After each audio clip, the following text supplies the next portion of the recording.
فإذا قضيتم الصلاة فاذكروا الله قياما وقعودا وعلى جنوبكم فإذا اطمأننتم فأقيموا الصلاة إن الصلاة كانت على المؤمنين كتابا موقوتا আল্লাহ তাআলা বলেন, নবী আমার, আপনি পৃথিবীর মানুষদেরকে বলেন, তোমরা যখন নামাজ সম্পন্ন করো তখন দণ্ডায়মান থাকো। কিছু কারীমের দরবারে অসংখ্য গণিত শুকর আদায় করছি,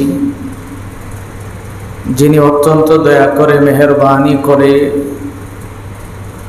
আমাদেরকে সুস্থ শরীরে ঈমানের সহিত পবিত্র জুমার দিনে আল্লাহর ঘর মসজিদে বসে নামাজের পূর্বে কোরআন ও হাদিস থেকে কিছু কথা শোনার তৌফিক দিয়েছেন। এই জন্য আমরা সকলেই পড়ছি আলহামদুলিল্লাহ। আমার ভাই, আমি আপনাদের সামনে পবিত্র কোরআনে কারিমা থেকে সূরা নিসার 103 নং আয়াত তিলাওয়াত করেছি। আল্লাহ তাআলা যেন তিলাওয়াতকৃত আয়াত এবং হাদিসের আলোকে আমাকে ইখলাসের সহিত কিছু কথা বলার এবং আপনাদের সকলকে আমল করার নিয়তে শোনার তৌফিক দান করুক। সকলে বলে আমিন। মুহতারাম ভাই, আল্লাহর শুকর আদায় করে শেষ করার কোনো পরিবেশ নাই। আল্লাহ যে বলছেন যে আমার নিয়ামত কোনোদিন তোমরা গণনা করে শেষ করতে পারবে না, একটু চিন্তা করলে আমাদের বুঝে আসে। আজকে আপনি দেখেন গোটা পৃথিবীর মধ্যে যে মহামারী রূপ ধারণ করছে, প্রত্যেক দিন আপনজন, কাছের মানুষ, পরিচিত মানুষ, এমন বহু মানুষের মৃত্যুর সংবাদ আমাদের কাছে আসতেছে। এই পরিস্থিতিতে রব আমাদেরকে সুস্থ রাখছেন, এর চেয়ে বড় আর শুকরিয়া কি হতে পারে? আপনি চিন্তা করে দেখেন যে আল্লাহ তাআলা যে এখনো আমাকে সুস্থ রাখছেন, এখনো যে আমি আপনি আল্লাহর ঘরে আইসা নামাজ আদায় করতে পারতেছি, এর পরেও যদি আমার বুঝে না আসে, আর কি দিয়ে আল্লাহ বুঝাবেন? বহু মানুষকে হারিয়েছি। হিসাব করলে, আপনি চিন্তা করলে দেখতে পারবেন যে আপনার আপনজন, আত্মীয় স্বজনের মধ্যে বহু মানুষ চলে গেছে। এমন আমাদের প্রত্যেকটা মানুষের বহু আপনজনকে হারিয়েছি। প্রত্যেক দিন বিভিন্ন দিক থেকে আমাদের কাছে শুধু মৃত্যু সংবাদ ভেসে আসে এবং চলে গেছে, কোনো আওয়াজ নাই, নীরবে চলে গেছে। তা আমি আপনিও তো চলে যাব, এটাই নিশ্চিত। আল্লাহ রাব্বুল ইজ্জত যে এখনো আমাদেরকে সুস্থ রাখছেন, সুস্থতার হায়াত দিয়েছেন, এই জন্য আবার পড়ছি আলহামদুলিল্লাহ। আমার ভাই, গত জুমায় আমরা জুমার ফজিলত সম্পর্কে শুনেছিলাম। আজকে আমি যে আয়াতগুলি তিলাওয়াত করেছি, তিলাওয়াতকৃত আয়াতের মধ্যে আল্লাহ তাআলা জামাতে নামাজের গুরুত্ব সম্পর্কে আলোচনা করেছেন। আজকে আমরা বোঝার চেষ্টা করব যে জামাতে নামাজ আদায় করা কি আর বাড়িতে পড়া কি। কারণ আমরা তো এখন মুফতি, নিজে নিজে ফতোয়া তৈরি করি, নিজের সুবিধাজনক যেটা এটা মানতে চেষ্টা করি, যেটা অসুবিধা এর অ্যান্টি কোনো ফতোয়া আছে কিনা এটা খুঁজি, যে আমার সুবিধা মতো আমার পক্ষে কোনো ফতোয়া বের হয় কিনা। তার গুণী প্রমাণ নিজেদের কাছে আছে যে পক্ষে ফতোয়া দিতে বাড়িতে ঈদের নামাজ পড়ে বলেছে, তো জিজ্ঞাসা করে উল্টা পাল্টা ফতোয়া দিচ্ছে, বলছে হ্যাঁ এটা তো সম্ভব। তো ঈদের নামাজ যে কি, কেন, এটাও কিন্তু তার গুরুত্বপূর্ণ না। তা আবার এখন দেখেন ফরজ নামাজের কত গুরুত্ব, জামাতের ব্যাপারে বিশ্বনবী কত গুরুত্ব দিয়েছেন, এটার ব্যাপারেও ফতোয়া আছে। এই জন্য আমাদের বোঝা উচিত যে জামাতটা কি জিনিস, জামাতে নামাজ আদায় করলে কি হয়, আর জামাতে উযুরবিহীন নামাজ না পড়লে এই নামাজটা আল্লাহর কাছে কতটুকু পৌঁছায়, এই বিষয়টা আমাদের আজকে একটু বোঝার চেষ্টা করবো ইনশাআল্লাহ। আল্লাহর নবী, বিশ্ব নবী মুহাম্মদ আরবি সাল্লাল্লাহু আলাইহি ওয়াসাল্লাম 3টা হাদিস, এই আয়াতের প্রেক্ষিতে আমি 3টা হাদিস নিয়ে একটু আলোচনা করব। বিশ্বনবী বলেন যে 3টা জিনিস এমন আছে, এই 3টা জিনিসের গুরুত্ব যদি কোন মানুষের কাছে থাকতো মানুষ যদি এটার ফজিলত বুঝতে পারত তাহলে রীতিমতো যুদ্ধ করে হলেও এই 3 কাজ সে সবার আগে করার চেষ্টা করত। নবীজি বলেন প্রয়োজন বোধে সে যুদ্ধে লিপ্ত হতো, তারপরেও এই 3টা কাজ তার কাছ থেকে যেন সুইটা না যায় এইভাবে সে তৈরি থাকতো। 1 নম্বরে বিশ্বনবী বলেন আযান দেওয়া। আযান যে কত বড় গুরুত্বপূর্ণ একটা জিনিস, এটা যদি মানুষ জানতো তাহলে মানুষ রীতিমতো যুদ্ধ করে হলো আযান দিতে চেষ্টা করত। 2 নম্বরে বিশ্বনবী বলেন যোহরের যে নামাজটা আছে, দ্বিপ্রহরে যে নামাজ পড়ে মানুষ, প্রচন্ড গরমের মধ্যে বাসার থেকে বের হওয়া যাচ্ছে না, এই সময়ে এই রোদের সাথে ধাক্কাধাক্কি করে মানুষ যেইভাবে মসজিদগুলিতে পৌঁছায়, এই নামাজের ফজিলত যদি কোনো মানুষ বুঝতে পারত তাহলে যুদ্ধ করে হলেও সে নামাজে শরীক হওয়ার চেষ্টা করত। 3 নম্বর বিশ্বনবী বলেন প্রথম কাতারে নামাজ পড়া যে কত সওয়াবের কাজ, এটা যদি মানুষ জানতো তাহলে রীতিমতো যুদ্ধ করে হলেও সে প্রথম কাতারে হাজির হতো। তো এই জায়গা থেকে মনে রাখেন যে শুক্রবারে আমিও তো যুদ্ধ করি, মানুষের ধাক্কায়া ফাঁক করে সামনে আই, তাহলে আমার একটা তো যুদ্ধের স্বামী। কারণ অনেকেই বড় বড় চোখ করে আমার দিকে তাকায়, তাদের ব্যাপারে বিশ্বনবী কঠিন হুঁশিয়ারি দিয়েছেন যে যারা মুসল্লিদেরকে কষ্ট দিয়ে দিয়ে সামনে যাইতে চেষ্টা করে তাদের এই নামাজ তো হলোই না, বরং কবিরা গুনাহ তারা কামাই করে গেল একজন আল্লাহওয়ালা মুসলমানকে কষ্ট দেওয়ার কারণে। এই জন্য যুদ্ধ করতে নবীজি এটা বুঝান নাই যে একটা 30 মিনিটে এসে আপনি সামনের কাতারে ঢুকে যাবেন। নবীজি বুঝাইতে চেষ্টা করছেন যে আগের কাতারে নামাজ পড়তে গেলে যেই সময় আমার যাওয়া দরকার ওই সময়ই আমি গেলাম, ওই সময়ই আমি জামাতের জন্য অপেক্ষা করলাম। এই 3টা কথা নবীজি বলছেন যে এই 3টা কাজের গুরুত্ব যদি মানুষের জানা থাকতো তাহলে মানুষ কি করত, প্রয়োজনে যুদ্ধ করে হলেও এই 3 কাজ করার চেষ্টা করত। এখন আসুন আমরা আগে হাদিসগুলির ব্যাখ্যাটা বুঝি, তারপরে মূল আলোচনায় যাব। আল্লাহর নবী বলেন জামাতে যদি কোনো মানুষ নামাজ আদায় করে তাহলে একা নামাজ পড়ার চেয়ে 27 গুণ বেশি সওয়াব পাওয়া যায়। কয় গুণ বেশি? 27 গুণ। একা যদি আমি 1 রাকাত পড়ি আর যদি জামাতে পড়ি তাহলে 1 রাকাতে আমি কয় রাকাতের সওয়াব পাবো? 27 রাকাতের। এখানে সবচেয়ে প্লাস পয়েন্ট যেটা, যে নামাজের ভিতরে কেরাত শুদ্ধ করা যে পড়া, আমি যদি জামাতে নামাজ আদায় করি তাহলে তো আমার কেরাত পড়ার প্রয়োজন নাই, আমার ভুল হওয়ার সম্ভাবনা নাই, আমি শুদ্ধভাবে নামাজটুকু আদায় করতে পারতেছি, এটা হলো অতিরিক্ত। তো 27 গুণ সওয়াবের ভিতরে নবীজি বলেন হ্যাঁ, একান্তই যদি কোনো মানুষের উযুর থাকে তাহলে সে বাড়িতে নামাজ আদায় করতে পারবে জামাত ছাড়া, তার হুকুম অনুমতি আছে তার উপরে। সাহাবায়ে কেরাম জিজ্ঞেস করলেন ইয়া রাসূলুল্লাহ উযুর কাকে বলে? আমরার মতো সাহাবীরা ইচ্ছা করলে তারা নিজেরা তো উযুর তৈরি করতে পারত, কিন্তু সাহাবায়ে কেরাম উযুর তৈরি না করে জিজ্ঞেস করছে ইয়া রাসূলুল্লাহ উযুর কারে বলে আপনি বলেন। এই ছিল সাহাবী আর আমাদের মধ্যে পার্থক্য, আমরা নিজেরা নিজেদের উযুর তৈরি করি। আর সাহাবায়ে কেরাম নবীজিকে জিজ্ঞেস করছেন ইয়া রাসূলুল্লাহ আপনি বলেন উযুর কাকে বলে? আল্লাহর নবী বললেন উযুরের ভিতরে 1 নম্বরের উযুর হলো অসুস্থ ব্যক্তি, এমন অসুস্থ যে অসুস্থতার কারণে সে হেঁটে হেঁটে মসজিদে যেতে পারে না, এমন অসুস্থ যে অসুস্থতার কারণে সে শোয়ার থেকে উঠতে পারে না। 2 নম্বরে রাস্তার মধ্যে তার ভয়ভীতি আছে, রাতের বেলায় যে বেরোবো ছিনতাইকারী যদি আমার ফুস দিয়ে পেট ফাইরা ফেলায়, এইটা হলো শরীয়তের উযুর। 3 নাম্বার হলো রাস্তার মধ্যে জীবজন্তুর বই আছে, জীবজন্তুর বই তো একমাত্র ওই নবীর যুগে সেই পাহাড়ি গিরিপথে ছিল, এখন তো আর নাই। 4 নম্বরে হলো এমন ঝড় তুফান সৃষ্টি হয়েছে যে ঝড় তুফানের কারণে জননিরাপত্তা নাই, আমি যে মসজিদ পর্যন্ত পৌঁছাইতে পারবো এই ধরনের কোনো সুযোগ আমার নাই। এই 4টা উযুরের কথা হাদিসের মধ্যে পাওয়া যায়।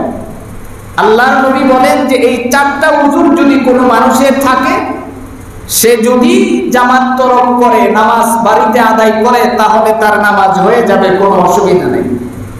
ফিকহাবিদগণ লিখেন যে একা নামাজ পড়লে বাড়িতে হবে, কিন্তু মুহাক্কিকগণ পরিষ্কার করে বলছেন যে বিনা উযুরে যদি কেউ জামাত তরক করে তাহলে তার নামাজই হবে না। কেউ কেউ এই কথা বলেছেন।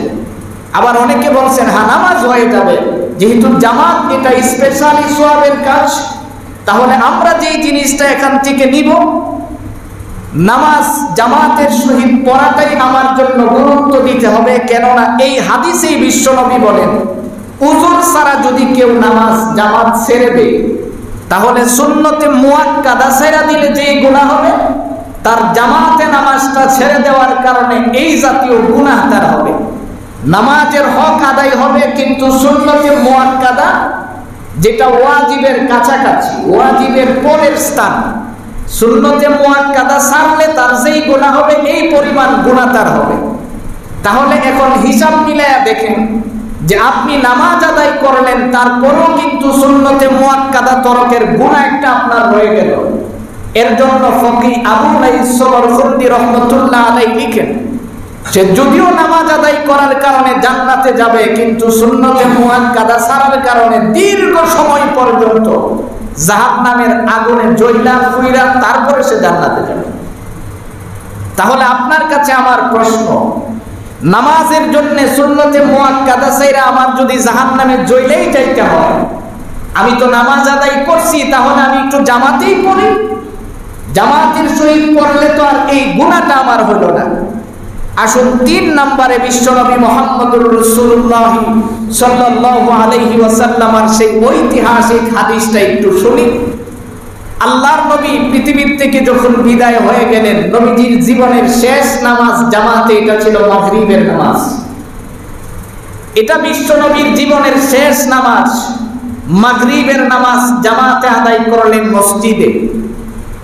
আদায় করার পরে বিশ্বনবীর মাথা অনেক ব্যথা হয়েছে, অনেক প্রচন্ড ব্যথা। ব্যথার কারণে নবীজি বারবার অচেতন হয়ে যাচ্ছেন, অস্থির হয়ে যাচ্ছেন, ব্যথা সহ্য করতে পারতেছেন না। এখন প্রশ্ন হলো যে আল্লাহর নবীকে আল্লাহ তাআলা কেন ব্যথা দিলেন? এই ব্যাপারে বিশ্বনবী কিন্তু সবসময় শাহাদাতের তামান্না করতেন, শহীদি মরণ আল্লাহর কাছে চাইতেন। কিন্তু নবীকে হত্যা করবে পৃথিবীর জমিনে এমন কোনো মানুষ তো নাই। এইগুলি তো সম্ভব না, কারণ সবকিছু থেকে বিশ্বনবীকে আল্লাহ তাআলা মাহফুজ রেখেছেন। নবীজিকে হিফাজত করার জন্য আল্লাহ রব্বুল ইজ্জত ওয়াল জালাল লক্ষ লক্ষ ফেরেশতা নিয়োজিত করে দিয়েছিলেন। ইতিহাস আমরা জানি, নবীজি হাঁটলে সূর্যের তাপ নবীর মাথায় লাগতো না। ফেরেশতারা আসমান থেকে এরকম করে করে ছায়া দিয়ে রাখতেন নবীজিকে, যার কারণে সূর্যের তাপ নবীজির শরীরে লাগতো না।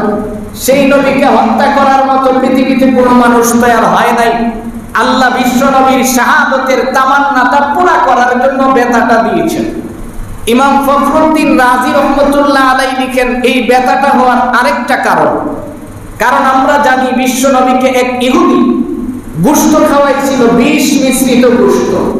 যেই গোশত নবীজি মুখের মধ্যে দিয়া যখন চিবানি দিছে, ভিতর থেকে গোশত জবান খুলে গেছে, বলতেছে ইয়া রাসূলুল্লাহ আমারে আপনি খায়েন না, আমার মধ্যে বিষ আছে। সুবহানাল্লাহ। এই যে চিবানিটা দিছে, চিবানি দেওয়ার কারণে একটু যে বিষ নবীজির মুখের ভিতরে গেছিল, এই বিষের শেষ সময়ে আল্লাহ নবীকে শাহাদাত দেওয়ার জন্য সেই ব্যথাটা উঠাইয়া দিয়েছেন। তো এই ব্যাপারে আমরা লম্বা চূড়া আলোচনা করব না, আমাদের বোঝার বিষয় হলো জামাতের কত গুরুত্ব। বিশ্বনবী মাগরিবের শেষ নামাজ পড়াইলেন, এশারের আগে নবীজি অচেতন হয়ে গেলেন, হুঁশ আসছে। জিজ্ঞেস করছে আয়েশা, বলো তো দেখি নামাজ হয়ে গেছে? আয়েশা সিদ্দিকা জবাব দিলেন, ইয়া রাসূলুল্লাহ নামাজ হয় নাই, সাহাবায়ে কেরাম মসজিদে আপনার জন্য অপেক্ষা করতেছে। নবীজি বললেন আমাকে একটু গোসল করায় দাও। আয়েশা সিদ্দিকা নবীজিকে গোসল করাইলেন। আবার নবীজি অচেতন হয়ে গেলেন। আবার হুঁশ আসার পরে জিজ্ঞেস করছে, ইয়া রাসূলুল্লাহ আপনি যে নামাজ পড়াবেন আপনার জন্য তো সাহাবায়ে কেরাম অপেক্ষা করতেছেন। নবীজি বলেন, আয়েশা এখনো কি তারা নামাজ পড়ে নাই? কোনা হুজুর আপনার জন্য অপেক্ষমান। নবীজি বললেন, তাহলে আমারে আবার গোসল করায় দাও। আবার গোসল করাইলেন, আবার অচেতন হয়ে গেলেন। ইমামের জন্য লম্বা সময় পর্যন্ত অপেক্ষা করতেছে, সাহাবায়ে কেরাম বসা। গভীর রাত্রের কাছাকাছি সময় হয়ে গেছে। তৃতীয়বার নবীজি যখন অচেতন হয়ে গেলেন, হুঁশ আসার পরে বলতেছে, আয়েশা আর দেরি করে লাভ নাই, তোমার আব্বা আবু বকরকে বলো ইমামতি করে নামাজ শেষ করে দিতে, কারণ আমার স্বাস্থ্যের যে কন্ডিশন, আমার মনে হচ্ছে আমি আর জামাতে নামাজ পড়াইতে পারবো না। আয়েশা সিদ্দিকা বলেন, নবী আপনি যদি আমার ভুল ত্রুটি ক্ষমা করেন, একটা কথা বলি।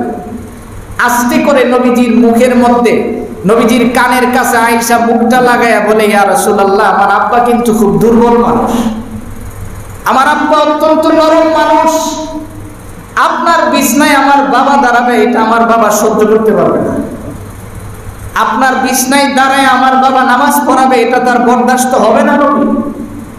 নবীজি তখন একটু গরম হয়ে বলছিলেন, আয়েশা এটা আমার ফয়সালা না, এটা আসমানের মালিক আল্লাহ ফয়সালা দিয়েছে। আবু বকরের ইমামতিতে প্রথম নামাজ শুরু হয় নবীজি পৃথিবীর থেকে বিদায় হওয়ার 19 দিন আগ থেকে। তো এই জায়গা থেকে হাদিস ব্যাখ্যা করে মুফাসসিরিনে কেরাম বলেন, মানুষ তুমি শুনো, তোমার নবী যেদিন পৃথিবীর থেকে সর্বশেষ বিদায় হয়ে যাবেন তার আগের পর্যন্ত এক ওয়াক্ত নবীজি জামাত ত্যাগ করে নাই। অসুস্থতা আসার আগ পর্যন্ত নবীজি কোনোদিন জামাত ত্যাগ করে নাই। এক পর্যায়ে বিশ্ব নবী যখন পূর্ণ অসুস্থ আর উঠতে পারে না, যেদিন পৃথিবীর থেকে বিদায় নিবেন নবীজি, শেষ সময়টা পর্যন্ত বিশ্ব নবী কি বলেছিলেন? ফজরের নামাজের সময় নবীজির শেষ জীবনের নামাজ ছিল ফজরের নামাজ। আয়েশা সিদ্দিকাকে বলতেছে, আয়েশা আজকে আমার একটু সুস্থ মনে হচ্ছে। 19 দিন ধরে নবীজি অসুস্থ। সাহাবায়ে কেরাম সমস্ত কাজ কাম সেরে দিয়ে মসজিদে অপেক্ষমান। আয়েশা সিদ্দিকাকে বলতেছে, তুমি আমারে উজু করাও, উজু করায় আমার মাথাটা একটু আলগি দিয়া ধরো, আর দরওয়াজার পর্দাটা সরাইয়া দাও। আমি দেখতে চাই জীবনের শেষ সময়টা যে আমার সাহাবায়ে কেরাম নামাজ আদায় করতেছেন কিভাবে, আমি একটু জামাতটা দেখে দিলটাকে শান্ত করতে চাই। আর আপনি আমি ফতোয়া দিয়া বাড়িতে নামাজ জায়েজ করার সিস্টেম খুঁজি, আর বিশ্ব নবীর সিস্টেম ছিল যে আমার জীবনের শেষ নামাজটা আমার সাহাবীরা যে নামাজ আদায় করতেছে আমি একটু দেখতে চাই তারা জামাতে নামাজ আদায় করতেছে। এই জন্য মুহতারাম ভাই, আসুন এবার আমরা একটু ব্যাখ্যা সাপেক্ষে বোঝার চেষ্টা করি। আল্লাহ তাআলা নামাজকে কেন, জামাতে নামাজকে এত গুরুত্ব কেন দিয়েছেন, জামাতের এত গুরুত্বটা কেন নবীজি সাহাবায়ে কেরামের ব্যাপারে বলছেন? আল্লাহর নবী তো হাদিসের মধ্যে মিসকাতুল মাসাবিহের পরিষ্কার অনেকগুলি হাদিস আছে, ব্যাখ্যা দিতে গেলে অনেক লম্বা সময়ের প্রয়োজন। নবীজি বলেন, আমার মনে চায় কোনো একজন সুস্থ বালিগ ব্যক্তি ঘরের ভিতরে বসে আছে, অপর দিকে নামাজ চাইতেছে, এখনো সে ঘরের মধ্যে আছে, আমার মনে চায় আমি কিছু যুবককে একত্রিত করি। তাদেরকে কেন একত্রিত করি? তারা একত্রিত হয়ে যেন লাকড়ি সুড়া নিয়ে ওই লোকের বাড়ির দেয়া চতুর্দিক দিয়ে আগুন ধরায়া দেয়, যাতে করে সে জাহান্নামের আগুন থেকে বাঁচতে পারে। আমার মন চায় আমি দুনিয়ার আগুন দিয়া তারে জ্বালায়া দেয়। সাহাবায়ে কেরাম জিজ্ঞেস করছে, হুজুর আপনার মনে চাইলে তো আল্লাহ এটার উপরে বিধান দিয়ে দিবেন। নবীজি তখন বললেন, সাহাবীরা শোনো, আমি আল্লাহর কাছে এই জন্য দোয়া করি যে আল্লাহ এমন করো না, কেননা এই ঘরের ভিতরে তো নাবালিগ এবং অসুস্থ মানুষও আছে, তাদের জন্য আমি আল্লাহ তাআলার কাছে পানাহ চাইছি যাতে করে আল্লাহ তাআলা তার উপরে আযাবটা না দেন। এই জন্য মুহতারাম ভাই, আল্লাহ তাআলা তিলাওয়াতকৃত আয়াতের মধ্যে যে কথাটা বললেন, দেখো তোমরা কি করো, দাঁড়ায়া নামাজ পড়ো, রুকু করো, সিজদা করো। এইভাবে যখন নামাজ আদায় করবা, শর্ত হলো তুমি ওয়াক্ত মতো নামাজ আদায় করো, সময় মতো নামাজ পড়ো। এখন তোমার নামাজের সময় হয়েছে জোহরে, তুমি আসরের নামাজের 10 মিনিট আগে চলে আসলা, চিন্তা করলা যে দোকানটা যেহেতু বন্ধই করুন একবারই করুন, আসরের নামাজ জোহরেরটা নিজে নিজে পড়ে লাগো, আসরেরটা জামাতে পড়ে লাগো, মানে একসাথে 2 ওয়াক্তের নামাজ পড়ে করবো। তুমি তো এইভাবে হিসাব নিলা, তোমার হিসাব হলো ঈদের দিন ফজরের নামাজ পড়তাছি না, একটু আগে জায়গা গিয়া 2 রাকাত ফরজটা পড়া তারপরে ঈদের নামাজ পড়ি। আল্লাহ এত ব্যাখ্যা লইছে, তোমার এটা নেওয়ার লেগে পড়ে রইছে, তুমি নিজের নিজে এইভাবে হিসাব মিলাই না। আল্লাহ তাআলা বলেন, বান্দা তুই কি নিজের এত চালাক মনে করিস? আমার যতটুকু মনে পড়ে, আমার আব্বা আমাকে বোঝানোর জন্য সবসময় বলতেন, আব্বা তুমি যাই করো না কেন তোমার এইগুলি কিন্তু আমি বুঝি। আমি তখন চিন্তা করতাম যে আমি কি করি না করি আমার আব্বা বুঝে কেন। এখন আমি বুঝি যে আব্বা কি বলে, কারণ আমিও তো বাবা হয়েছি। কারণ এখন আমি বুঝি, এমন সবাই আমরা বুঝি, কেননা আমার যে বয়সটা পার হয়েছে এই বয়সটা তো আমার আব্বারও হয়েছে। তো বয়স অনুযায়ী আমি কি কি করতে পারি না পারি এটা তো আমার আব্বা আমার দেখলেই বুঝে যে আমি কোন কাম করেছি। এমন প্রত্যেকটা বাবাই তার সন্তানকে দেখলে বুঝে। আল্লাহ তাআলা বলেন, বান্দা তোর বাবাই এইভাবে বুঝে, আর তুই কি করে মনে করলি যে আমি বুঝি না? তুই ধারণাটা করলি কি করে যে আমি বুঝি না? তুমি কোথায় চালাকি করো? তুমি কিভাবে হিসাবটা মিলাইতেছ? এটা আমি বুঝি না? সব আমি বুঝি। কিন্তু একটা কথা মনে রাখো, আমি চাইলে ঠাস করে তোমাকে ধরে ফেলতে পারতাম, কিন্তু ধরি না। একটা জায়গায় আমি বাধা আছি, যেই জায়গাটা আমার নবীর সাথে আমি ওয়াদা করছি যে তুই পাপ করবি, আমি তোরে নগদে ধরতাম না। তুই আমার সাথে সিটারি করবি, আমি নগদে ধরবো না। এটা তোমার বাহাদুরি না, তোমার বাহাদুরি না, কারণ এটা শেষ নবীর খাতিরে আমি তোমারে ধরি না। আমি আমার নবীর সাথে ওয়াদা কইরা নবীরে দুনিয়ার থেকে আনছি। আল্লাহর নবী দোয়া করেছিলেন, এই দোয়ার ফসল। এই জন্য আমার ভাই বিশ্ব নবী বলেন, উম্মত দুনিয়াতে যতদিন থাকো আল্লাহর সাথে কোনোদিন চালাকি করো না। এবার আসুন আবু হুরায়রা রাদিয়াল্লাহু তাআলা আনহু, যার ব্যাপারে আমরা ভালো করে জানি, যিনি দুনিয়াতে থাকা অবস্থায় নবীজিকে বলতেন যে আমার বন্ধু। নবীজির কোন হাদিস ব্যাখ্যা করতে যায় আবু হুরায়রাই একমাত্র সাহাবী যিনি বলেন যে আমার বন্ধু আমাকে এই কথা বলছে। তাইলে কি পরিমাণে তার নবীর প্রতি ভালোবাসা ছিল যে বন্ধু দাবি করতে পারে বিশ্ব নবীকে। যেমন ইতিহাস তালাশ করলে আমরা পাই, হযরত হুসাইন রাদিয়াল্লাহু তাআলা আনহু যখন ছোট ছিল, মাসুম বাচ্চা,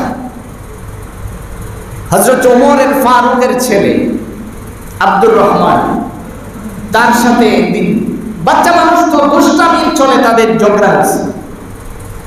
ঝগড়া হওয়ার পরে হুসাইন ওমরের ছেলেকে বলছে, গোলামের বাচ্চা গোলাম। এই কথা বলার পরে বাচ্চা মানুষ তো যায়া বাবার কাছে বিচার দিছে, যাব্বা হুসাইন তো আমার এমন খুশি। তাই নাকি? ওমর ইচ্ছা করলে, উনি তখন মদিনার শাসক, ইচ্ছা করলে যাইতে পারতো, হুসাইনকে ডাকতে পারতো যে আমার কাছে আসো।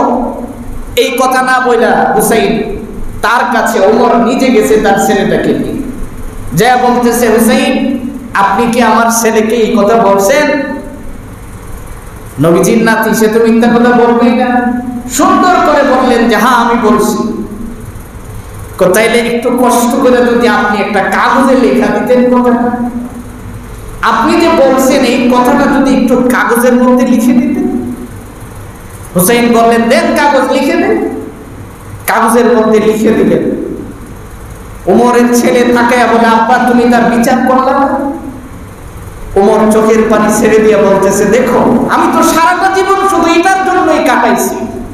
আমি বিশ্ব নবীকে দেখাবো যে ইয়া রাসূলুল্লাহ আপনার নাতি আমাকে আপনার গোলাম হিসাবে উপাধি দিয়েছে, তা আমার তো আর কোনো কিছুর প্রয়োজন নাই। যদি আপনার গোলাম হয়ে যেতে পারি আমার তো জান্নাতুল ওয়াজিব। সে ওমরের মতো ব্যক্তি যদি এই চিন্তা চেতনা তার থাকতো, আমার ভাই যারা ভিন্ন অজুহাতে আপনি নামাজ ছেড়ে দেন, একটু হিসাব করে দেখেন। ওমর ফজরের নামাজ পড়াইতে দাঁড়াইছে, পিছন থেকে একজন মাজুসি অগ্নি পূজক তার পিছন থেকে তরবারি মারছে, মুখটা ফায়রা গেছে, রক্ত জমিনে পড়তেছে। আবু লুলু অগ্নি পূজক পিছন থেকে মারছে, সাহাবায়ে কেরাম দেখতেছে। এখন সে পালিয়ে যাবে, ইচ্ছা করলে সাহাবায়ে কেরাম নামাজ ছেড়ে দিয়ে ধরতে পারতেন। ওমরের পিছনে যিনি দাঁড়িয়েছিলেন তিনি তো এক পর্যায়ে তাকে ধরার জন্য হাত বাড়াইছে। ওমর হাতটা টান দিয়া তাকে সামনে দিয়া বলছে, তুমি নামাজ শেষ করো, আগে নামাজ শেষ করো। যেই নামাজের জন্য বিশ্বনবী তার জীবনটা বিলীন করে দিয়েছেন, সেই নামাজ আগে শেষ করো। তাকে ধরার দায়িত্ব আমাদের না, কারণ আমার ভাগ্যে যা ছিল তা হয়ে গেছে। আবু লুলু বিদায় হয়ে গেছে, তার ধরেও নাই, কিন্তু নামাজও সাহাবায়ে কেরাম ছাড়ে নাই। আর তুমি আমি ভিন্ন অজুহাতে নামাজ ছাড়ার জন্য প্রস্তুত। ছোট্ট একটু অজুহাত দেখাইয়া তুমি আমি নামাজ ছেড়ে দিচ্ছি। এই জন্য আমার ভাই আবু হুরায়রা বলেন, আমার বন্ধু আমাকে বলছেন আমি যেন জীবনে 3টা কাজ কোনোদিন না করি। আমার বন্ধু আমাকে বলেছেন নাহা খালিলি, আমার বন্ধু আমাকে নিষেধ করেছেন যে 3টা কাজ যেন আমি জীবনে কোনোদিন না করি। এর মধ্যে 1 নম্বরের কাজ হলো আমি যেন মুরগের মতো টুকরায়া টুকরায়া নামাজ কোনোদিন না করি। ও ভাই, তুমি যে সিজদা দাও, সেকেন্ডে সেকেন্ডে তুমি সিজদায় পড়ো, তোমার সিজদাটা কত দামি তুমি জানো? হাসরের ময়দানে আল্লাহ তাআলা যখন নামাজের হিসাব নিবে, সমস্ত লোকজন মুশরিকেরা যারা নামাজ পড়ে নাই তারাও ওই দিন বলবে, দেখবে যে নামাজের কথা বললেই ছাইড়া দিতেছে। এখন তারাও বলবে যে আমরা নামাজ পড়ছি। আল্লাহ তাআলা বলবেন তুমি যদি নামাজ পড়েই থাকো তাহলে সিজদাটা দিয়ে দেখাও। এখন সিজদা দিতে যায় তার সমস্যা, আর সিজদা দিতে পারে না। এ ভাই, তাহলে তুমি যদি সিজদা থেকে মাহরুম হয়ে যাও, তোমার জীবনে কত বড় ক্ষতি হয়ে গেল, একটু নিজেকে বোঝাও। শেখ সাদি রহমতুল্লাহ আলাইহি বলেন যে আমি একদিন সফর করতেছিলাম, সফরের মধ্যে একজন মানুষকে দেখতেছি যে নামাজ পড়তেছে আর চোখের পানি ছাড়তেছে। শেখ সাদি বলেন আমার দিকে তাকায় তাকায় চোখের পানি ফালাইতেছে। নামাজের পরে লোকটারে আমি ডাক দিলাম, ভাই তোমারে তো আমি বুঝের বুঝি পড়তে গিয়ে দেখি তুমি নামাজ পড়ো, তাহলে এইভাবে কাঁদো কেন? লোকটা জবাব দিল, সাদি তুমি যে সিজদা দিয়ে নামাজ পড়ছো এটা দেখে আমি আমার হৃদয়টা মানাইতে পারি নাই। অসুস্থতার কারণে দীর্ঘদিন যাবৎ আমি আমার রবের কদমে সিজদা দেওয়ার সুযোগ আমার নাই। এই জন্য তোমার আমার জন্য এটা যে কত বড় ভাগ্যের বিষয় যে আমি এখনো সিজদা দিয়ে জমিনে নামাজটুকু আদায় করতে পারতেছি। আল্লাহ না করুন এমন অসুস্থতাও তো আমার আসতে পারে যেখানে ডাক্তার আমাকে নিষেধ করবে, আমি সিজদা দিয়ে পড়তে পারবো না, আমি বসে বসে পড়তে পারবো, মাথা নিচে ঝুঁকাইতে পারবো না। এই জন্য সিজদাটাকে তুমি গনিমত মনে করো, কেননা পৃথিবীর জমিন থেকে রবের কাছে যাওয়ার সবচেয়ে মাধ্যম হলো সিজদা। হাদিসের মধ্যে আসছে বান্দা যখন সিজদায় যায় তখন রব্বে কারীমের কুদরতি পায়ের উপরে তার মাথাটা থাকে। আল্লাহ তাআলা তার মাথায় কুদরতি হাত বুলাইতে থাকেন। বান্দার সিজদা যত লম্বা হবে রবের তত কাছে যাবে বান্দা। এই জন্য নবীজি বলেন যে হাসরের ময়দানে আল্লাহ তাআলার সবচেয়ে কাছে ওই বান্দা থাকবে বিকাদরাতিস সুজুদ। দুনিয়ার জমিনে যার যত সিজদা বেশি থাকবে তারা রবের তত কাছে দাঁড়াবে। সুবহানাল্লাহি ওয়া বিহামদিহি। এই জন্য আবু হুরায়রা বলেন আমার দোস্ত আমাকে বলেছেন, আমার বন্ধু আমাকে বলেছেন আমি যেন মুরগের মতো টুকরায় টুকরায় সিজদা না করি, আমি যেন স্বাভাবিকভাবে ধীরস্থিরভাবে সিজদা দিয়ে নামাজ আদায় করি। 2 নম্বরে আমার বন্ধু আমাকে বলেছেন আমি যেন শিয়ালের বাচ্চার মতো সিজদা না করি, 2 হাত নিচে চাপায়া দিয়া শিয়াল যেইভাবে পয়রা থাকে এইভাবে যেন আমি পয়রা না থাকি, আমার বন্ধু আমাকে নিষেধ করেছেন। 3 নম্বরে বলেন আমার বন্ধু আমাকে বলেছেন আমি যেন কুকুরের বাচ্চার মতো না বসি, কারণ আমরা সিজদা থেকে ওঠার পরে যে বসি সোজা হয়ে বসা যে ওয়াজিব এটাও জানা নাই, যেইভাবে সম্ভব হেলে দুলে যার যার সুবিধা মতো নামাজে দাঁড়ায় থাকি। এটা কত বড় দুর্ভাগ্যের বিষয়। আল্লাহ যদি আমার হায়াতটা ওই পর্যন্ত দেন, আগামী জুমায় যদি আমি বাইচা থাকি, ইনশাআল্লাহ নামাজের যে সুন্নত ওয়াজিব ফরজিয়াত বলে আছে, নামাজ তো বহু মানুষ আদায় করি, ওই বিষয়গুলি সবিস্তারে কথা হবে ইনশাআল্লাহ। আজকে যেই কথাটা বুঝাইতে চাচ্ছি যে জামাতে নামাজ আদায় করার ব্যাপারে আল্লাহর নবী কত গুরুত্ব দিয়েছেন। আবু হুরায়রা বলেন আমার বন্ধু আমাকে বলছেন আমি কি করি, আমি যেন কুকুরের ছানার মতো এইভাবে সামনে না বসি, আমি স্বাভাবিকভাবে সোজা হয়ে নামাজ যেভাবে আদায় করে আমি যেন ওই নামাজির মতোই নামাজ আদায় করতে পারি।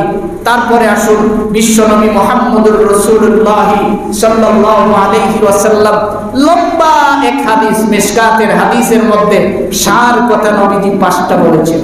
আল্লাহর নবী বলেন যারা জামাতে নামাজ আদায় করে তাদেরকে আল্লাহ স্পেশালি 5টা পুরস্কার দিবেন। সুবহানাল্লাহ। কয়টা পুরস্কার দিবেন? জি 5টা। যারা বাড়িতে পড়ে তাদেরকে না যারা জামাতে পড়ে তাদেরকে? জামাতে যারা পড়ে তাদেরকে 5টা পুরস্কার দিবেন। নাম্বার 1 আল্লাহ তাআলা রিজিকের মধ্যে বরকত দিবেন। কিসের মধ্যে বরকত দিবেন? জীবনের সংকীর্ণতা আল্লাহ দূর করে দিবেন। এটা কত বড় ইবাদত। যারা শান্তিময় কলব পাইছে, যাদের কলবটা শান্তিতে থাকে, কোনো সময় পেরেশানি কাজ করে না। এটা যে কত দামি জিনিস। ও ভাই, বহু মানুষ তো এমন আছে করোনার কারণে চাকরি চলে গেছে, অফিস চিরদিনের জন্য বন্ধ হয়ে গেছে, বিভিন্ন ব্যবসা বাণিজ্য ছিল বন্ধ হয়ে গেছে। তারা বুঝতে পারতেছে যে জীবন কি হালে যাচ্ছে, কত পেরেশানি তার ভিতরে আছে। আল্লাহ তাআলা ওয়াদা করছেন কোনো পেরেশানি থাকবে না, তুমি ধীরস্থিরে নামাজ আদায় করতে পারো। কেননা জামাতে যদি তুমি নামাজ আদায় করতে পারো, রব্বে কারীম 5 পুরস্কারের মধ্যে 1 নাম্বার তোমার রিজিকের মধ্যে বরকত দিবেন। কোথা থেকে যে তোমার সমস্যার সমাধান হয়ে যাবে তুমি কল্পনাও করতে পারবে না। 2 নাম্বার, কবরের আযাব দূর করে দিবেন। আপনি চিন্তা করেন কবরের আযাব কত কঠিন জিনিস। রব্বে কারীম আপনার কবরের মধ্যে কোনো আযাব দিবেন না। 3 নম্বরে হলো আপনার আমলনামা ডান হাতে দিবেন। যদি আমলনামা আমার বাম হাতে চলে আসে তাহলে আমি জান্নাতে যাব। আর যাদেরকে বাম হাতে আমলনামা দিবে, কিভাবে দিবে জানেন? এই হাতটা ভাঙা, বুকটা চিরা, বুক দিয়া বের করে বাম হাতটা পিছন দিকে, তারপরে আপনার হাতের মধ্যে আমলনামা দিবে। এখন জিগাইবো আল্লাহ, চেহারা দি ফুবুজু, এমন আমি পশ্চিম দিকে আমার আমলনামা দিছো, পড়তাম কেমনে? বলার সাথে সাথে 2 জন ফেরেশতা চট করে গানটা মটকায়া দিবে। এবার পড়তে চাইছো, এবার পড়ো। তাহলে আমলনামা যদি বাম হাতে যায় কত লাঞ্ছনাকর শাস্তি হবে। বিশ্বনবী বলেন যারা জামাতে নামাজ আদায় করবে তাদের 3 নম্বরের বরকত হলো আমলনামা তাদেরকে ডান হাতে দেওয়া হবে। 4 নাম্বার, ইতিহাস আমরা জানি ফুলসিরাত 30,000 বছরের রাস্তা। বিশ্বনবী রাহমাতুল্লিল আলামিন বলেন তুমি যদি জামাতে নামাজ আদায় করো তাহলে তোমার ফুলসিরাত বিদ্যুৎ গতিতে তোমাকে পার করে দেবে। বিদ্যুৎ যেইভাবে যায় আর আয়, এটা তো বোঝানোর জন্য বলছে, এর চেয়ে আরো দ্রুত গতিতে তোমাকে ফুলসিরাত পার করে দিবে। কেন দিবে জানো? কোন একজন মুমিন ব্যক্তি যখন ফুলসিরাতের উপর দিয়ে যাবে তখন ফুলসিরাত নিজে আল্লাহর কাছে বলবে যে আল্লাহ আমার উপরে যারে উঠাইছো তাড়াতাড়ি সরাইয়া দাও, কারণ তার লোড আমি নিতে পারতেছি না। আর নিচের থেকে জাহান্নাম বলবে মালিক কে যাইতাছে তাড়াতাড়ি সরাইয়া দাও, কারণ তার কারণে আমার তেজ নিভা যাইতাছে, আমি আর জ্বলতে পারতেছি না। এই জন্য তোমাকে যত দ্রুত গতিতে সম্ভব পার করে দেওয়া হবে। আর যদি ফুলসিরাতে তুমি আটকে যাও কি হবে? হাদিসের মধ্যে আসছে মরতে দিয়ে ফাইরা 2 ভাগ হয়ে নিচের দিকে পড়ে যাইবা, উপরে ওঠার মতো তোমার কোনো সুযোগ থাকবে না। এই জন্য বিশ্বনবী বলেন তুমি যদি জামাতে নামাজ আদায় করো 4 নম্বরে আল্লাহ রাব্বুল ইজ্জত ওয়াল জালাল তোমার ফুলসিরাত কি করবেন? বিদ্যুৎ গতিতে পার করে দিবেন। 5 নাম্বার, আল্লাহ তাআলা তোমাকে কি করবেন? বিনা হিসাবে জান্নাত দিয়ে দিবেন। কি করবেন? বিনা হিসাবে জান্নাত দিয়ে দিবেন। এই জন্য আসুন মুহতারাম ভাই, আল্লাহ তাআলা আমার তিলাওয়াতকৃত আয়াতের মধ্যে যেই কথাটা বলছেন এটাই আমাদের আজকের বুঝার বিষয়। আল্লাহ রাব্বুল ইজ্জত বলেন فَإِذَا قَضَيْتُمُ الصَّلَاةَ فَاذْكُرُوا اللَّهَ قِيَامًا وَقُعُودًا وَعَلَى جُنُوبِكُمْ فَإِذَا اطْمَأْنَنْتُمْ فَأَقِيمُوا الصَّلَاةَ إِنَّ الصَّلَاةَ كَانَتْ عَلَى الْمُؤْمِنِينَ كِتَابًا مَوْقُوتًا। আল্লাহ তাআলা বলেন নবী আমার, আপনি পৃথিবীর মানুষদেরকে বলেন তোমরা যখন নামাজ সম্পন্ন করো তখন দণ্ডায়মান থাকো কিছু কিছু সময়, কিছু কিছু সময় তুমি রুকুর মধ্যে কাটায় নাও, কিছু কিছু সময় তুমি আবার সিজদার ভিতরে কাটাও। এইভাবে যখন তোমার নামাজ আদায় হয়ে যায় তুমি ভালো করে মনে রাখো فَإِذَا اطْمَأْنَنْتُمْ فَأَقِيمُوا الصَّلَاةَ إِنَّ الصَّلَاةَ كَانَتْ عَلَى الْمُؤْمِنِينَ كِتَابًا مَوْقُوتًا। প্রত্যেক নামাজেরই তোমার নির্ধারিত সময় আছে, কারণ সময় ছাড়া কোনোদিন নামাজ হয় না।